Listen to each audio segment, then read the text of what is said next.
We are live, everyone, at Viva Fest this year. It's your host, Shanae Stiletto, for the Circuspreneur Podcast. This is so fantastic. We are literally backstage. You can see all the magic happening. Right, Kristina? This is so fantastic. So great. You can hear the atmosphere. Yep. How do you feel, in terms of you have judged other international competitions? What is the difference, you would say, between judging international festivals in Circus and then also to doing something like local here in Las Vegas, in the States? This particular type of festival is a little bit different than the festivals in Europe. What is your take on that, Kristina? Yeah, what I like about this is just people coming from the country in the United States, and you see like the talent that is the young talent and like developing talent basically. So it's nice to see the ones that are growing, and you can pinpoint. They're like, this person is gonna go internationally. That's what I love about it. It's like it's coming from our country, from here, and then going internationally. And like what I remember is the people that will grow and go big eventually. But you can already tell who has that amazing potential. And what Viva Fest does and how it sets you up to be seen by someone like you who can offer you potentially opportunities post your competitive career into the pro space. Yes, correct. What are you looking for? But like the competitive aspect as an Olympian with Circus, and that's becoming more and more popular in America through Viva Fest. And so what does that mean to you, Danell? Like imparting wisdom in terms of being such a high-level competitor in gymnastics, bringing that into the circus space. And, also too, what do you think about competing in the circus? Because we competed in gymnastics for so long, but it's a little bit different competing in circus.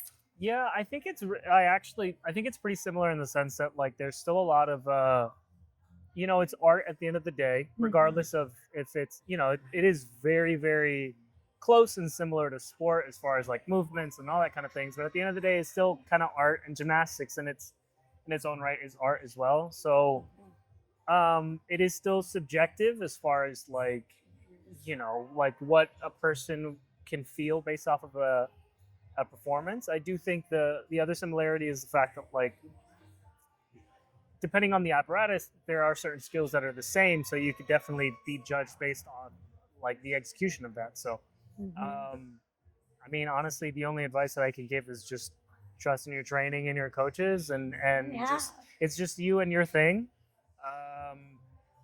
Enjoy the audience and don't worry about the judges, I guess. It's really just communal here at Viva Fest. What is your favorite thing, London, about coming back to Viva Fest each year? What do you learn? I've learned like everyone has their own like unique acts, and everyone has their own specialties and stuff. It's just cool to see like everyone express themselves in their own ways. Is that what's like the most important to you? Do you like it to give like input into your performance and into your acts when you're creating them a little bit? Yeah. Yeah. Did you pick your music? My mom helped me pick my music because she's a dance teacher. Oh, go mom. Love that. Do you have a certain job in mind? Do you have a certain company in mind that you're thinking of working for? Cirque du Soleil. Cirque du Soleil? No way. Cirque Dreams. Or Cirque Dreams? No way. No, I wouldn't have thought any of those. Yeah. No, not at all. Do you want to work here in Las Vegas? Do you want to tour the world? Like, where do you want to go? I saw a show in Mexico that I want to go.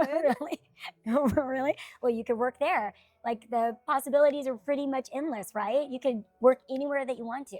So you have competed on other international stages. How do you think this will differ at Viva Fest from the other international stages that you have taken by storm, Angie, with all that character and personality? Well, here I think the really cool thing is that we've got a lot of aerial experts. Since Viva Fest, at least from what I have noticed, there's a lot of passion for aerials. Yes. And normally when you perform abroad, you're performing for people who've never seen circus before. They don't know what they're watching, so you kind of have to teach them how to watch you. Ooh. But here we're going to have a lot of experts in the audience. So guilty. Well, kind of guilty. They're not judging me too hard, but but I feel like that'll be nice because it'll be maybe more chance to be appreciated by a community that is passionate about like specifically the discipline you're doing, which is unusual. Normally it's just a whole bunch of regular people who are like, whoa, you're doing a split and spinning in the air. That's crazy. They don't like understand the details at all. Yeah.